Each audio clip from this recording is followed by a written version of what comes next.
Salud amigos, tripulantes de nuestra querida, contaminada y única nave espacial. La misma que, desde la última vez que nos vimos por estos medios, ha dado otra vuelta sobre su eje imaginario y, por supuesto, sigue generando acontecimientos en pleno desarrollo. Medio Oriente otra vez, y esta vez el Mar Muerto y Jordania, y una cumbre árabe otra vez.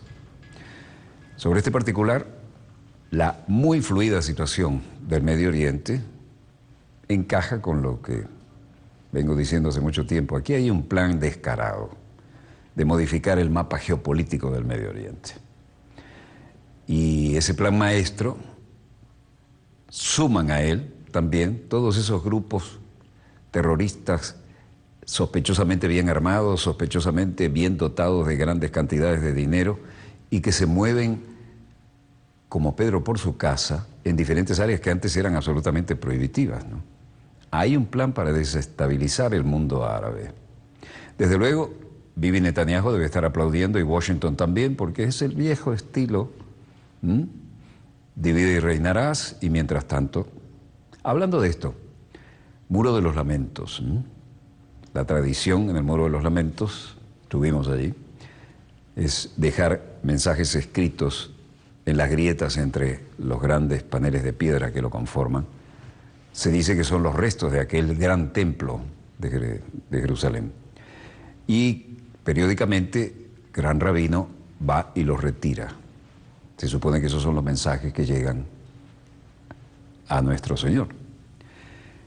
En todo caso, entre la mística y la realidad cotidiana hay una distancia bastante fuerte, pero comencemos hoy en el Mar Muerto, y hablemos de Jordania y de todo aquello que representa en este mapa tan fluido del Medio Oriente una variante más, pero desde luego no vamos a tener chance de salirnos del área de influencia de Moscú, que es creciente con Putin. Hay también en el lejano oriente representaciones de gente que está dando un paso adelante para tratar de que este planeta parezca más coherente, pero mejor dejemos a los protagonistas compartir con nosotros los acontecimientos en pleno desarrollo. Hoy había, entre todo lo que se mostraba hoy, plácidas imágenes, hermosas tomas de edificios históricos y en general una absoluta tranquilidad aparente en todas las áreas de influencia de los países que están más o menos consolidados. Y lo que tenemos aquí tiene que ver con Jordania y el Mar Muerto. El rey Abdullah de Jordania decía que Israel continúa expandiendo ilegalmente los asentamientos que violan toda resolución de la ONU y destruyendo las posibilidades de paz. Por lo tanto, no hay paz ni estabilidad en la región. Ahora, el conflicto palestino-israelí y Siria centraron la cumbre de la Liga Árabe en Jordania. Y aquí vemos al joven monarca, ya no tan joven, recibiendo a todos los líderes. Recordamos la autoridad con que su padre convocaba, ¿no? Está tratando de estar a la altura de lo que dejó su padre en ese sentido. La 28ª cumbre de la Liga Árabe empezó hoy en Jordania con una asistencia sin precedentes de diversos jefes de Estado árabes, 16 de 22 países, y con el tema palestino y el de Siria como los principales temas de la agenda. Los dirigentes revisarán numerosos borradores de resolución, van llegando todos los jefes de gobierno, preparando por sus respectivos ministros de Exteriores días atrás en unas reuniones donde se negociaron los temas de la agenda. La gran cumbre, camarógrafos increíblemente inestables acá, ¿no? Es increíble, ya van varias veces, qué falta de profesionalismo en una cumbre como esa, ¿no? Ni siquiera un trípode o un telescópico más livianito. Ahí va alguien con su trípode en la mano, ¿no? Y hay otros que son de un solo pie, pero son un gran soporte y son telescópicos. Aquel ex joven monarca, ya entrando a la edad madura, logra convocar a la cumbre en Jordania. Jordania ejerce la presidencia de turno de la Liga Árabe después que lo hiciera Mauritania. Y el rey jordano Abdalá II alertó en la situación en la inauguración de la cumbre que no habrá paz ni estabilidad en la región si no hay una solución justa y global para el tema palestino y basado en la solución de dos estados, como la resolución de la ONU.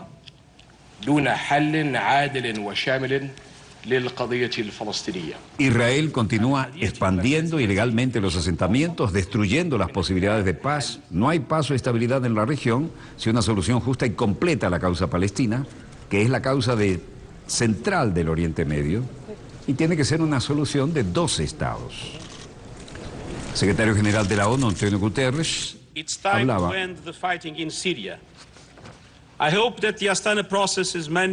Es hora de poner fin a los combates en Siria y espero que el proceso de Astana logre un efectivo alto al fuego y haremos todo lo posible para que las negociaciones políticas basadas en Ginebra lleven a una verdadera negociación.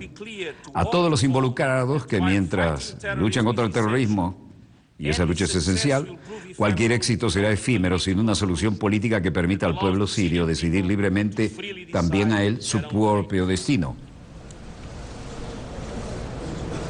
Luego, Federica Mogherini, la jefe política y de política exterior de la Unión Europea, hacía uso de la palabra, y se refería, por supuesto, a una paz justa y duradera entre Israel y Palestina. Es el tema esencial.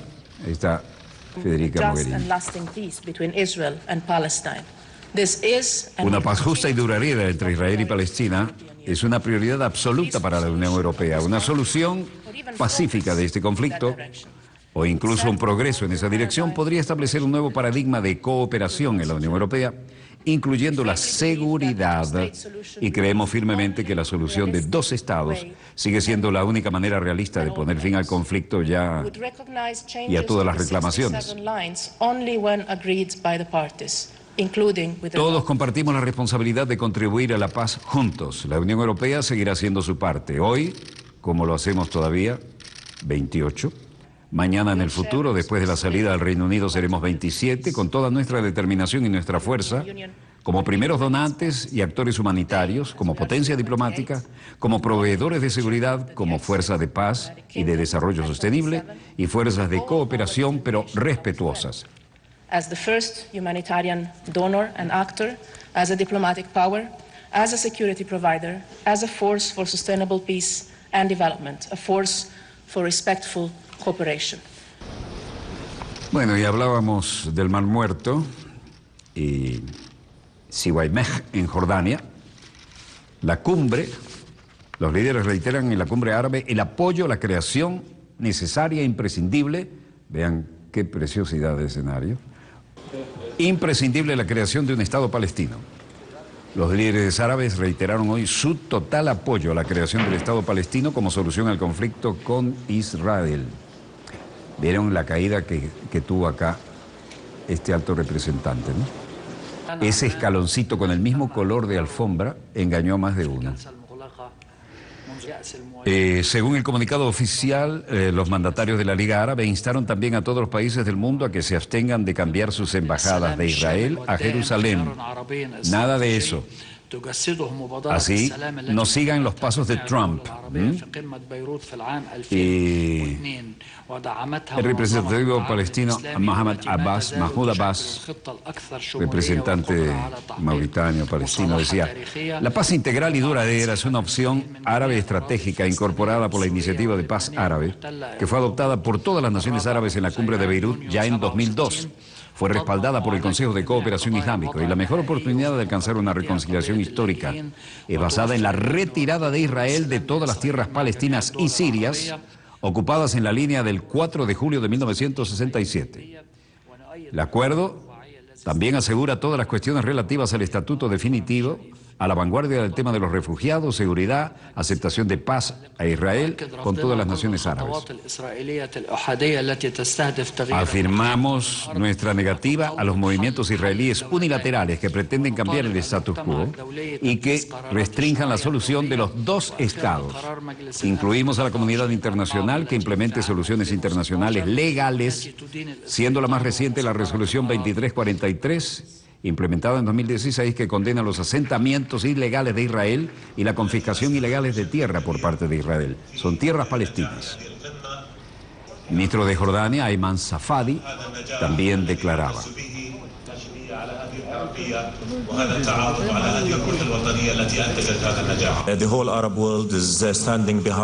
todo el mundo árabe está detrás de la iniciativa de paz árabe como la oferta más completa para lograr una paz duradera y completa entre Israel y todos los miembros de la Liga Árabe. Es una iniciativa que, como ustedes saben, ofrece una reconciliación histórica entre Israel y todo el mundo árabe, y es también una iniciativa que ha sido respaldada por todos los miembros de la Organización de la Conferencia Islámica. Sí, es un mensaje de paz. Sí, el mundo árabe está dispuesto a entablar negociaciones directas. Esto con vistas a alcanzar una solución sobre la base de la solución de dos estados, que es la única manera de lograr la paz entre ambas partes. No hay un solo miembro de esta cumbre árabe gigantesca que no haya dicho: es imprescindible la creación del Estado palestino. Reiteraron hoy total apoyo a la creación de un Estado palestino como solución al conflicto con Israel en el marco de esta cumbre, haciendo así frente absoluto a la lamentable postura de Donald Trump y de Israel. Bueno, el viejo muro de Jerusalén y el rey Abdalá II de Jordania, que recoge el testigo de Abdelaziz como nuevo presidente de turno de la organización, advirtió que la expansión de las colonias israelíes en Jerusalén y el este de Jordania pueden dinamitar los esfuerzos de la paz. No habrá paz ni estabilidad en la región si no hay solución justa y global para la cuestión palestina, y eso es dos estados. Una reunión importante en la cual miren quién apareció aquí. ¿Se acuerdan de Mickey Rosenfeld, el vocero de la policía? Volvió a las pantallas. Hace poco en Damasco, una mujer terrorista intentó apuñalar a un oficial de policía fronterizo. Tenía un cuchillo en la mano. En realidad lo que tenía eran unas tijeras, ¿no? Pero él dice un cuchillo. Respondió abriendo fuego y la mataron en la escena. Hemos llevado a cabo una investigación para entender cómo llegó a la zona, dónde se apoderó del cuchillo, dice él. Dicen que tenía los demás testigos unas tijeras. Y evitar que se produzcan más ataques. Bueno, la policía israelí mató a tiros entonces a un atacante palestino en Jerusalén, mientras en el muro occidental de Jerusalén las notas de los buenos deseos. Y este lugar permite la oración en un lugar donde se supone que Dios está siempre ubicado, como dijo el rey bíblico Salomón. Y hay un llamado al pueblo de Israel en el muro de las lamentaciones, muchas lágrimas, muchas peticiones, orando para que Dios escuche las oraciones de los judíos y no judíos que vienen aquí. Y esas son las cartas que dejan en las grietas de las grandes estrías que hay en el muro. Aquí lo dice el rabino Shmuel Rabinovich.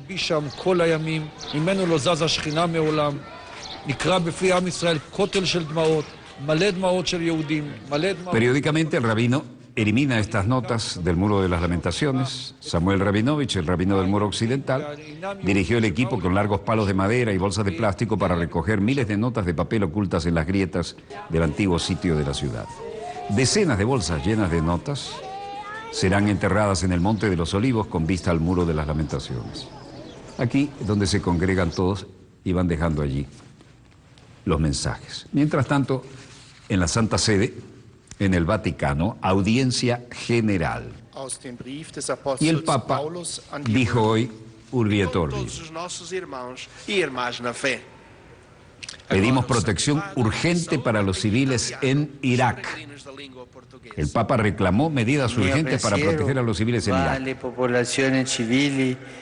Mis pensamientos van a las poblaciones civiles atrapadas en los barrios del oeste de Mosul y a los que están sin hogar por causa de la guerra. Me siento unido a ellos en su sufrimiento a través de la oración y la cercanía espiritual.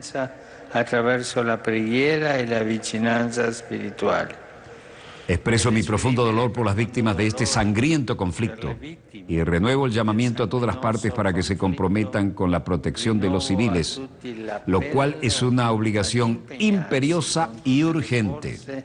Nella protezione dei civili, quale obbligo imperativo ed urgente.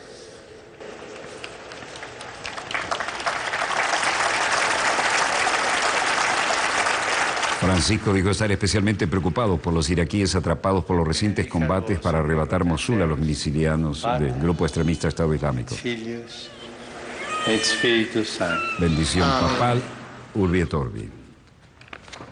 Hablaba el Papa de la situación en Irak, con conocimiento pleno de lo que está ocurriendo allí.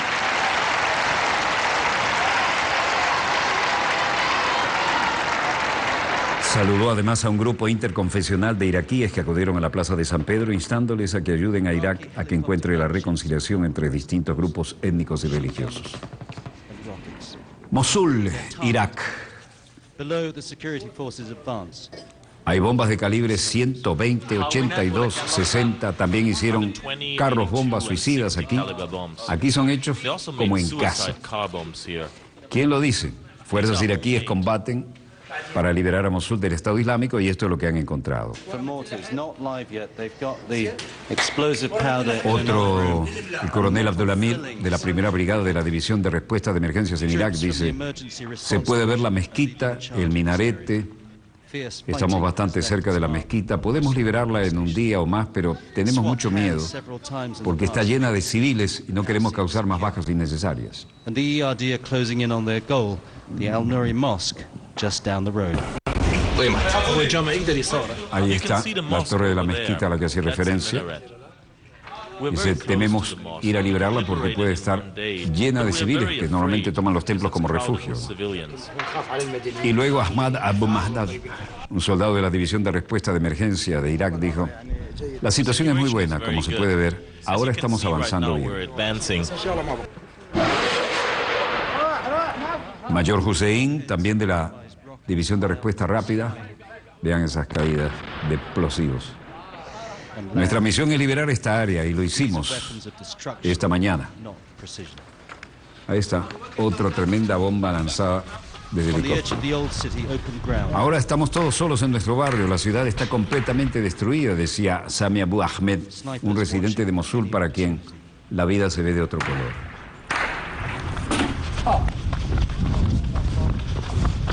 Como podemos ver, las fuerzas iraquíes combaten en todo y con todo para liberar a Mosul del Estado Islámico. Gran destrucción, bloqueo total en las vías de transporte.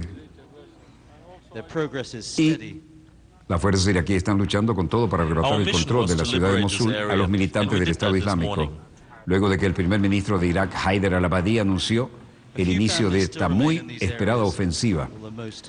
Hoy declaro la puesta en marcha de la operación de liberación de la provincia de Nínive. La gente trata de ver cómo encuentra lo esencial para la sobrevivencia de sus familias. Y se comparte lo que hay. Tony Cheng, CGTN, West Mosul. Estamos en el Ártico y ese es un supertransporte de la fabricación de la época soviética y quien baja es Vladimir Putin. Putin viaja al Ártico para inspeccionar la limpieza de residuos de diverso tipo, incluso se habla de algunos residuos nucleares. El presidente ruso viajó a la isla ártica de Tierra de Alexandra, situada en el archipiélago de Francisco José, para ver personalmente la limpieza de residuos.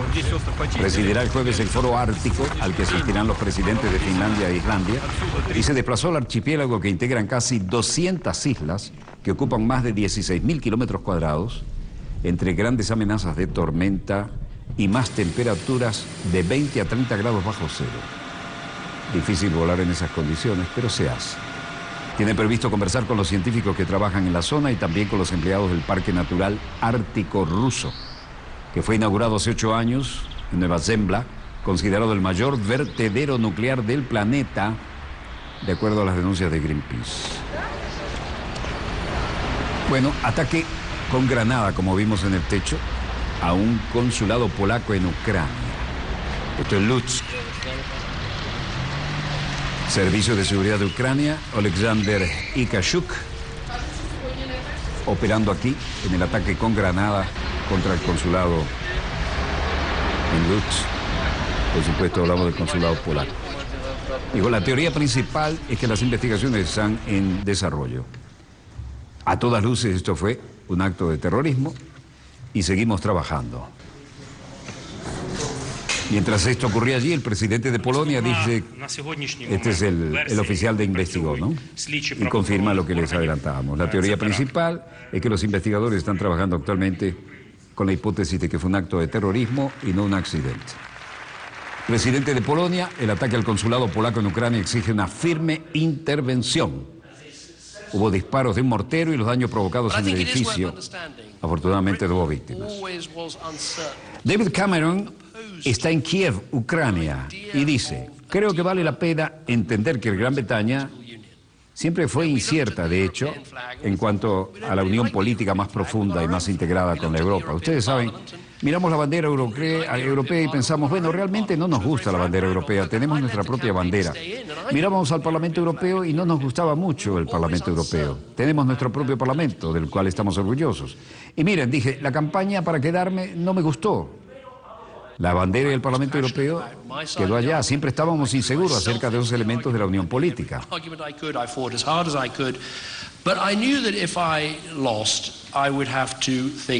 Yo era un apasionado de la discusión, me lancé a la discusión, hice todos los argumentos que pude, luché tan duro como pude, pero sabía que si perdía tendría que pensar en renunciar. Lo sabía porque al final en la política se necesitan muchas cosas, pero dos cosas que siempre se necesitan, es credibilidad. Y necesitas pasión por lo que estás haciendo. Y habiendo discutido tan fuerte como lo hice, sería difícil tener la credibilidad de seguir llevando al país hacia adelante en la dirección que la gente no quería que entrara.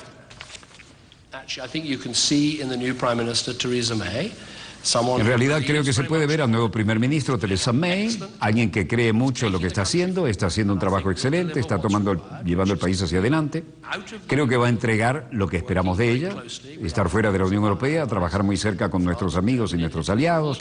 Me refiero a Francia, Alemania, Italia y todos los países de la Unión Europea. Y también estar con nuestros amigos incluso aquí en Ucrania. Morning, Foreign Secretary. Good morning. Is this the day you're celebrating today? Well, I think it's a very great and a historic day. Aquí está Boris Johnson, ministro de Relaciones Exteriores del Reino Unido, y dice, creo que es un día muy grande e histórico, creo que nuestros amigos y socios europeos tienen todas las razones para ser positivos con la sugerencia que estamos haciendo, y estoy seguro de que lo serán. Las negociaciones, bueno, tenemos todas las razones para estar muy confiados sobre el resultado, porque lo que estamos sugiriendo es, creo yo, un acuerdo que es beneficioso para todos, pero está en el interés tanto del Reino Unido como de nuestros amigos y socios europeos, y lo que queremos es una Unión Europea fuerte. In the interests of both the UK and our European friends and partners. And what we want is a strong EU. We want to back a strong EU, buttressed by a strong... Pero tiene que estar apoyada por el Reino Unido fuerte, con una nueva relación, una asociación profunda y especial entre la Unión Europea y el Reino Unido. Y no que funcione periódicamente, preguntando, el canciller ha dicho que no puede tener su pastel y comérselo. Bueno, vamos a tener gran éxito. ¿Y todavía piensas que puedes tener un pastel y comértelo? Creo que vamos a tener una negociación exitosa, que es el interés de ambas partes, de tener un resultado de ganar-ganar. Very successful negotiation, and that it's in the interest of both sides to have a win-win outcome. Take care, see you. Bueno, cuídense. El canciller Boris Johnson dice que es optimista sobre un futuro acuerdo con la Unión Europea. Estamos en el Alto, en Tiahuanaco, y el hermano Evo. Es una responsabilidad. El presidente boliviano Evo Morales dijo el 28 de marzo que regresará a Cuba para que le retiren un pequeño módulo de una de sus cuerdas vocales, lo que sería el segundo viaje del líder para atención médica este mes. Informales por recomendación médica y por decisión del gabinete y del vicepresidente, mañana en la noche tengo que viajar con urgencia. No siento dolor, no es un dolor, pero es una ronquera y la vasodilatación tan importante. Y siento que cada vez va empeorando y mejor rápidamente someterse a una pequeña cirugía. Nuestros mejores deseos para el compañero Evo, 57 años, está muy bien. Como una suerte de... Sí, evidentemente la estrategia jurídica ha recomendado que antes de apelar la decisión de detención preventiva por 120 días, ¿Qué pasó aquí? Aquí hay... El canciller de Venezuela dice que iremos a la Asamblea General de la OEA a llevar la verdad, mientras allá seguían hablando de cómo iban a tratar de fregarle el parque al compañero Evo Morales, ¿no? Cualquiera sea el caso, el ministro de Interior de Bolivia también dijo que La Paz apelará a la decisión de los tribunales, incluso por el tema de que, bueno, las reacciones nos hicieron esperar, ¿no? Vean esto, los rituales allá en el Alto. Eso sí es alto, ¿no? 1400 andan por ahí. La Paz está más abajo. Y cuando el Alto se pone nervioso, vean los bastones de mando. Cuando el Alto se pone nervioso, La Paz realmente se resfría. Pero ahí está el sentimiento patrio nacional por encima de todo. En el balcón de la Casa de Gobierno, el presidente boliviano dijo que regresará a Cuba para retirarse un pequeño módulo de una de las cuerdas vocales. El segundo viaje, recordemos aquellos buenos tiempos fraternos. La huipala demostrando la unión de todos los pueblos junto con la bandera nacional. Inicialmente había planeado regresar a Cuba en abril para una cirugía de garganta menor que se esperaba durara entre 15 y 20 minutos, informaron medios. Esta fue su última juramentación. Sí, juro. El ministro del Interior de Bolivia también dijo que La Paz apelará a la decisión de un tribunal chileno de retener a 2 soldados bolivianos y 7 funcionarios de aduana de manera preventiva, mientras las autoridades investigan qué pasó ahí en la frontera, ¿no? Nuestra brillante canciller de la República Bolivariana de Venezuela, Delcy Rodríguez, ponía hoy, una vez más, grandes puntos sobre las IES. Iremos a la Asamblea General de la OEA a llevar la verdad, dijo. Y en forma contundente... Estamos acá haciendo un balance de la positiva jornada y victoriosa que sostuvo la República Bolivariana de Venezuela durante el día lunes y martes en la Organización de Estados Americanos. Frente a las pretensiones de Luis Almagro, que sabemos está en una acción descarrilada frente a la institucionalidad y la legalidad de la organización, dirigida desde los centros de poder, dirigida desde Washington, con, ejecutores de esta política intervencionista que se pretende contra Venezuela. Un plan muy articulado desde el Departamento de Estado de los Estados Unidos de Norteamérica, en contubernio con el secretario general de la organización, Luis Almagro, que como bien lo señaló ayer, brillante y dignamente, nuestro vicecanciller Samuel Moncada, en esa sesión que marcará historia de dignidad en las páginas de esa organización. Nunca antes en la historia de las organizaciones internacionales habíamos visto un comportamiento tan ilícito, desviado, arbitrario, parcializado. Realmente ha sido una situación inaudita e insólita el comportamiento que mantiene contra Venezuela, marcando agresiones contra nuestro país, articulando un plan de intervención, volviendo a esta organización a las páginas más oscuras en la historia de su existencia. Nosotros sabemos el plan que se estaba tratando de imponer a través de chantajes viles, a través de presiones, extorsiones.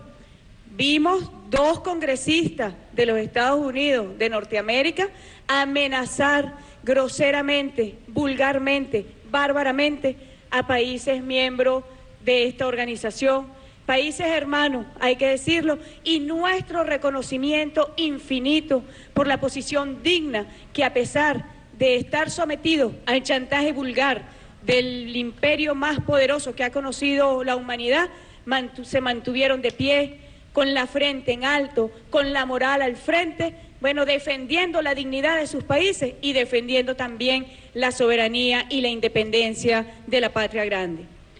Nosotros queremos, primero que nada, señalar que en esta batalla tan importante nos inspiró la fuerza del pueblo venezolano que salió a las calles. Era impresionante. Nosotros veíamos esas multitudes, esa marea roja de dignidad, como llamaba el comandante Hugo Chávez, y eso nos inspiró a mantenernos, eso nos inspiró a batallar por la dignidad, por la soberanía de Venezuela. Ahí vimos a un pueblo, ese pueblo le habló al mundo, ese pueblo le habló al imperio, ese pueblo le habló a los poderosos y a las oligarquías de nuestra región que están en esta obsesión agresiva, inamistosa e inaceptable contra la República Bolivariana de Venezuela. Nosotros agradecemos también a los movimientos populares, progresistas y de izquierda del mundo que han manifestado su solidaridad con nuestro país, con nuestro pueblo y que han defendido la soberanía de Venezuela. En nombre del presidente de la República, en nombre del pueblo de Venezuela, le damos las gracias. Le damos las gracias a esos movimientos que han expresado su solidaridad y han repudiado la vil actuación de este personaje que hoy ocupa la Secretaría General de la Organización de Estados Americanos.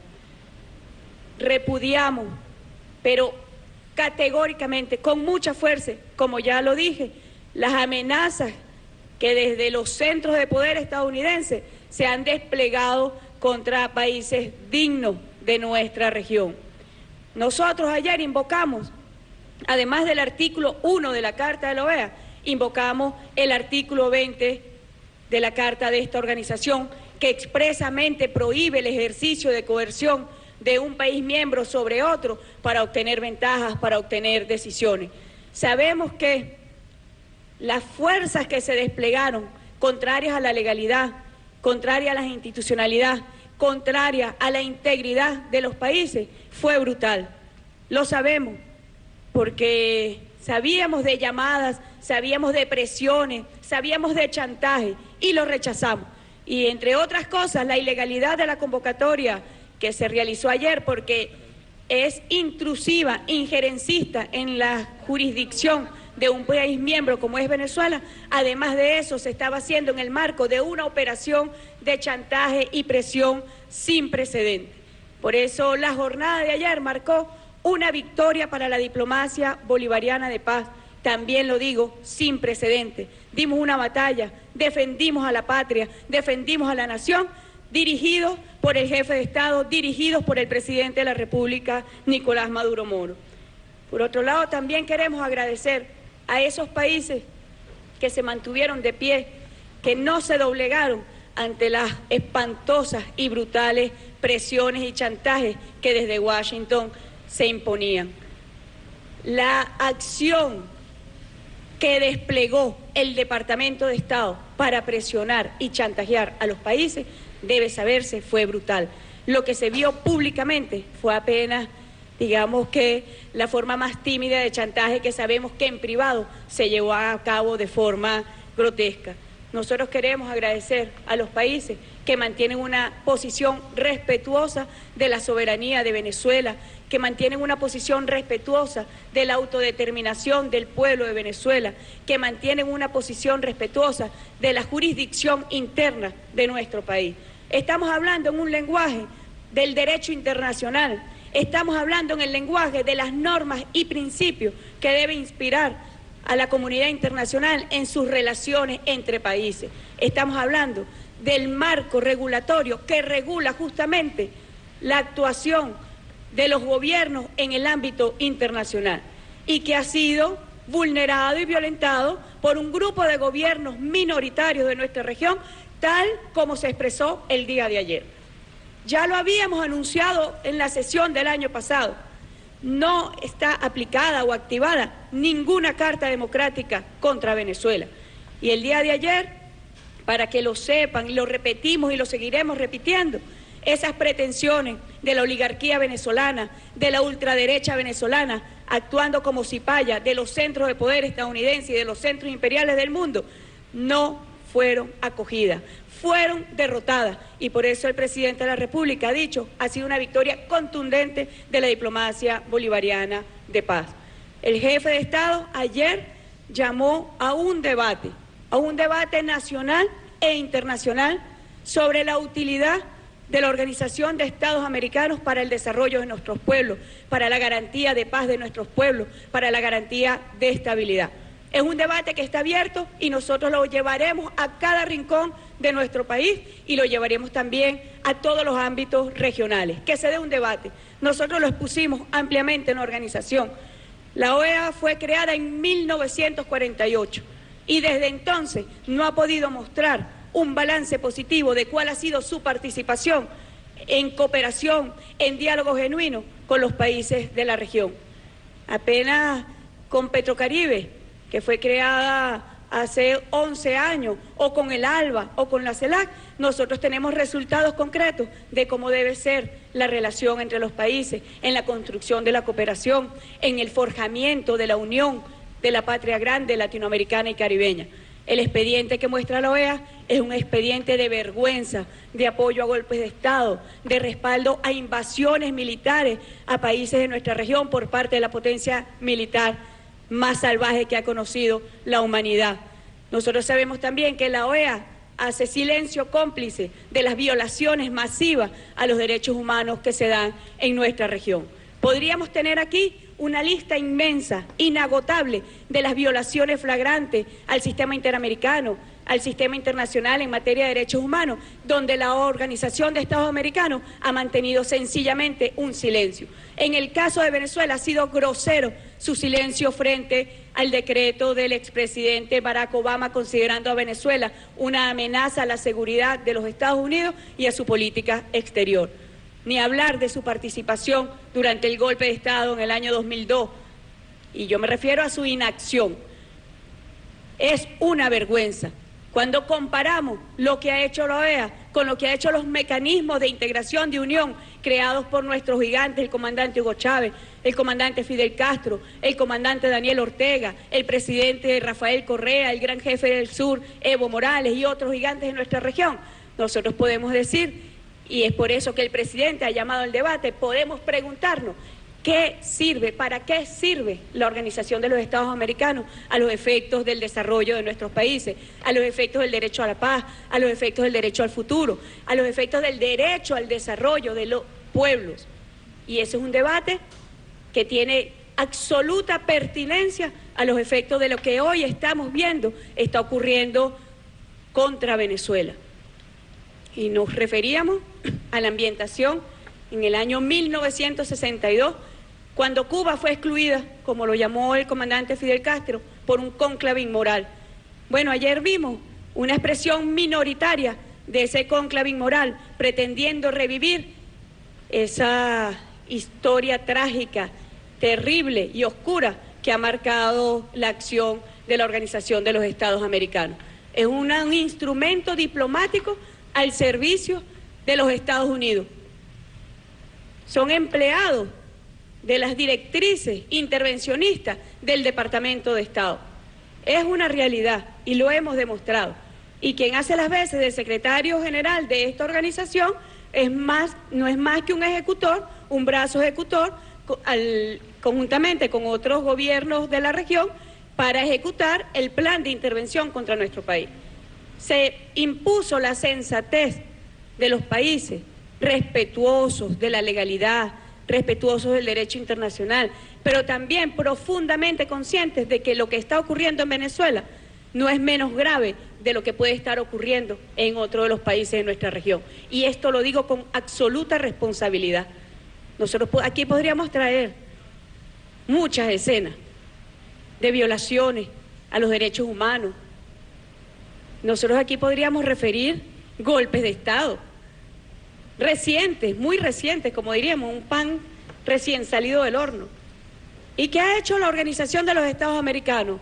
Nada, nada, absolutamente nada, solamente accionar concertadamente con las oligarquías venezolanas y los factores más violentos y ultraderechistas de nuestro país para derrocar al gobierno del presidente Maduro e imponer su modelo neoliberal en nuestra nación. Ayer el pueblo de Venezuela, su respuesta fue contundente. Ahí está la muestra, en las calles, el pueblo de pie, defendiendo su soberanía, defendiendo su libertad y defendiendo su independencia. Nosotros desde Venezuela, en nombre del presidente de la República, nuevamente agradecemos a los países que acompañaron a nuestro país en esta histórica y extraordinaria jornada.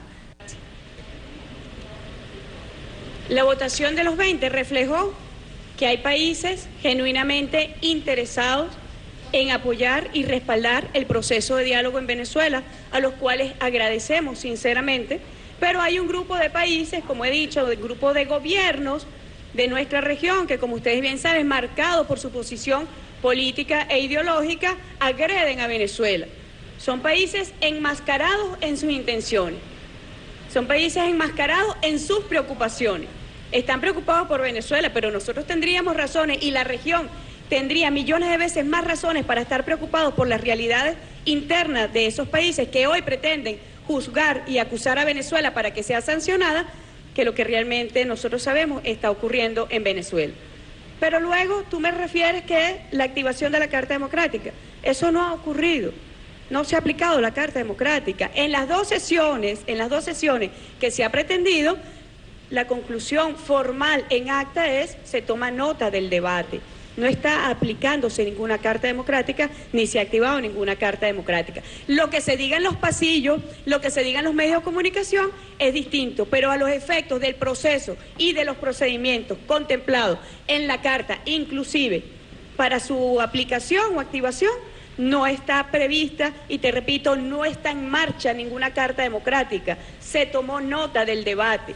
Que se pretenda ahora hacer una manipulación para que algunos voceros de la ultraderecha venezolana no pierdan su viaje que hicieron a Washington de rodillas, genuflexo, a pedir la intervención de Venezuela, bueno, esa es otra historia, pero debe aclararse a los efectos procedimentales conforme a las normas de esa organización que no está activada ni se está aplicando la Carta Democrática Interamericana a Venezuela. Fue derrotada esa pretensión, se tomó nota, es decir, se engavetó.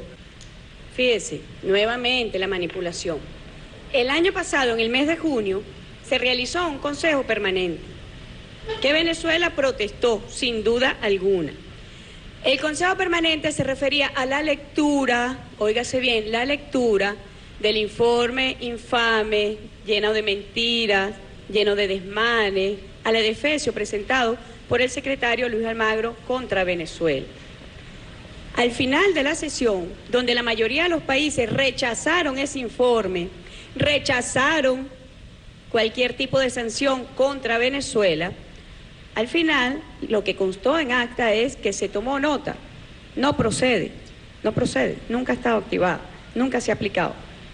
Sin embargo, la derecha venezolana, repito, para tratar de salvar su cara frente a sus seguidores, le dijeron que estaba aplicada la carta. Son unos mentirosos, una mentira terrible.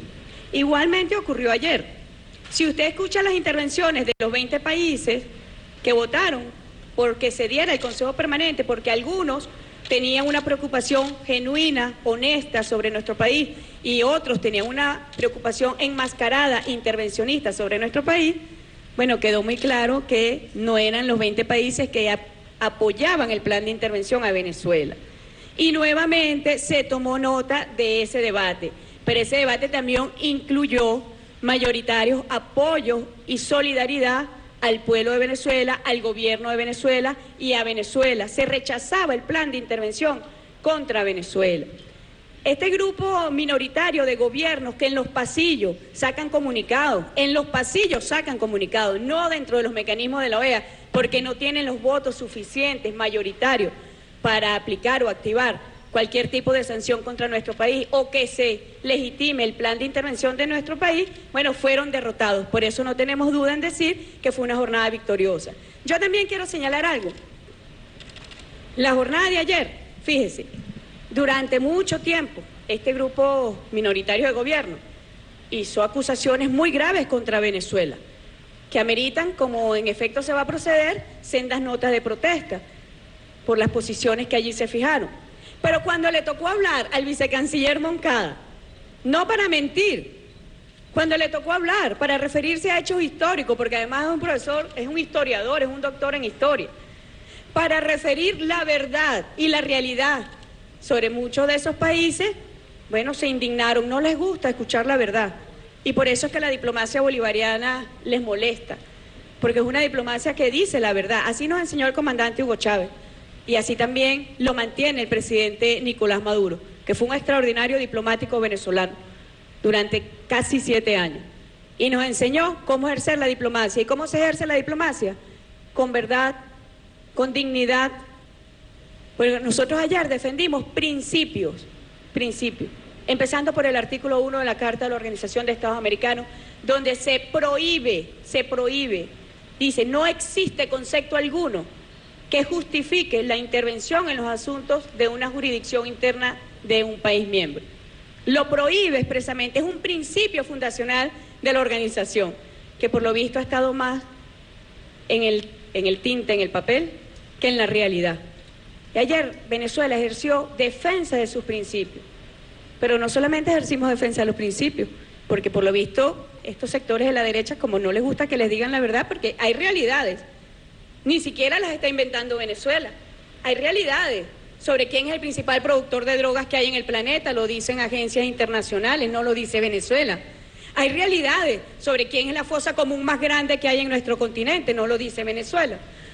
Hay realidades sobre cuál es uno de los sitios más peligrosos para ejercer el periodismo, no lo dice Venezuela.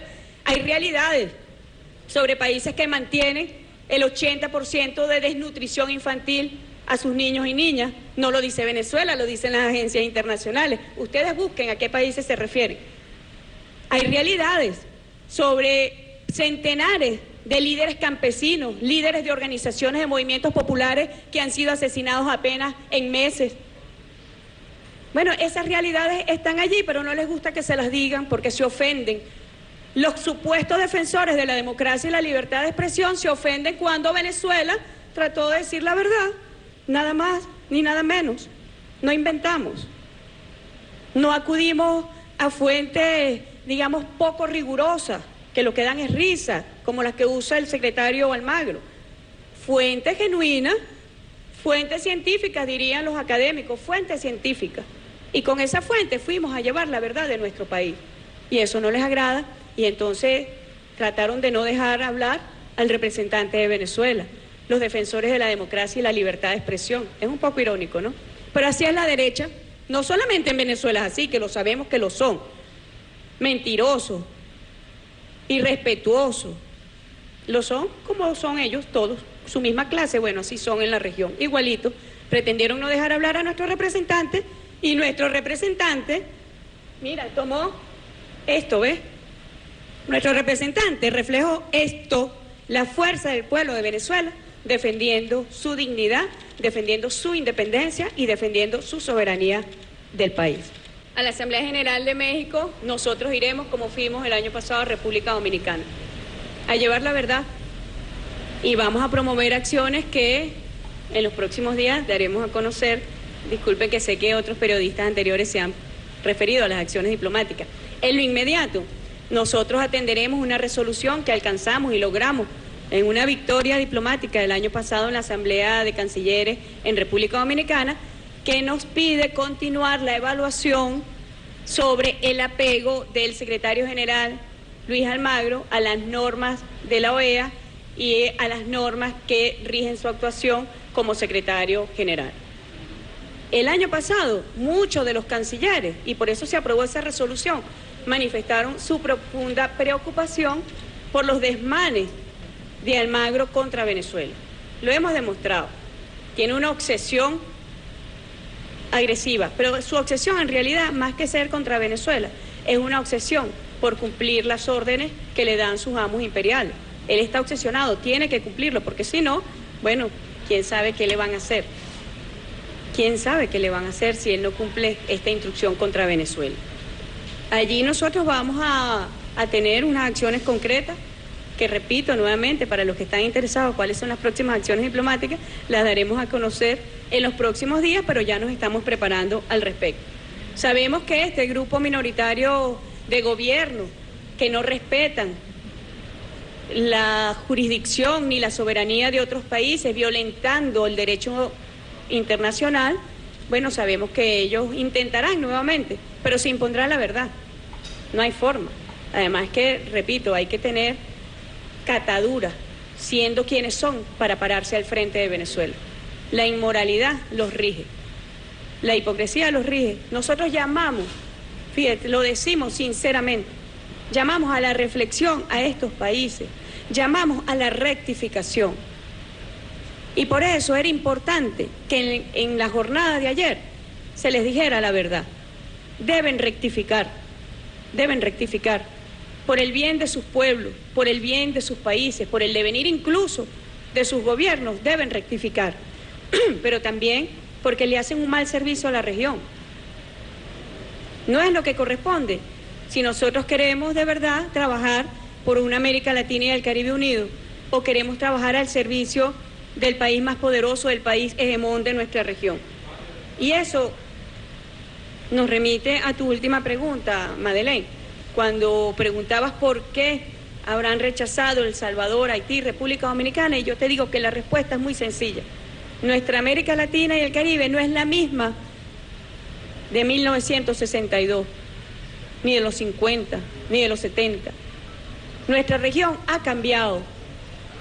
Qué bueno, que tiene altibajos transitorios, sí, pero en esencia, nuestra región ha cambiado.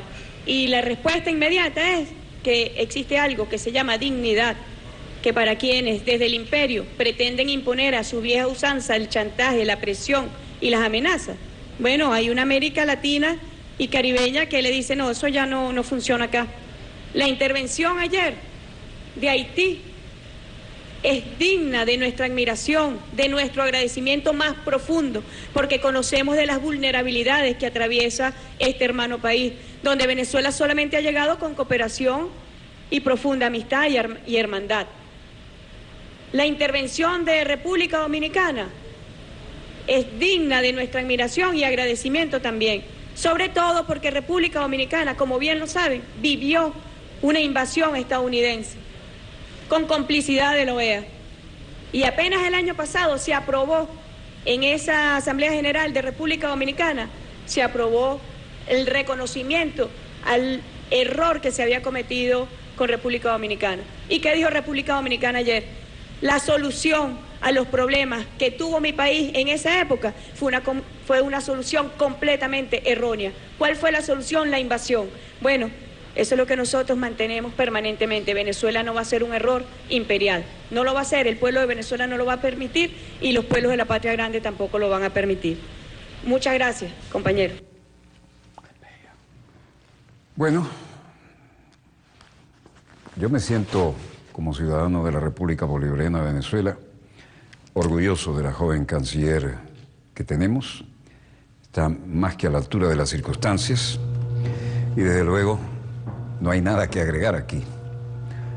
Lo ha dicho bien, lo ha dicho contundentemente bien, femeninamente bien, y además con una sonrisa, ¿por qué no? No pasarán. Y eso viene desde aquellos heroicos años del 36 al 39, ¿no? Es evidente que la mayor riqueza petrolera del mundo está o en Arabia Saudita o aquí, en la República Bolivariana de Venezuela. Pero además tenemos biodiversidad, tenemos minerales exóticos y estratégicos y tenemos agua potable. Las guerras del futuro se van a hacer por agua potable. Desde luego tampoco les gusta que haya un gobierno soberano que no caiga en las presiones a las que estaban acostumbrados antes. Es tan evidente esto que no merece mayor comentario. Nos quedamos con esta magnífica declaración de nuestra joven y brillante ministra de Relaciones Exteriores y desde el estudio 3 de Venezolana de Televisión, VTV, el canal pionero de la televisión venezolana, finaliza aquí Dossier, el programa decano en todo el hemisferio occidental de la información internacional vía satélite. Tendríamos algunos comentarios, pero es irrespetuoso después de estas declaraciones agregar nada. Mañana los compartiremos con ustedes. Donde quiera que se encuentren de ese lado del receptor, finaliza aquí Dossier, en el estudio 3 de Venezolana de Televisión. Les habló Walter Martínez, su productor y conductor. Disponga usted de las cámaras, señor director.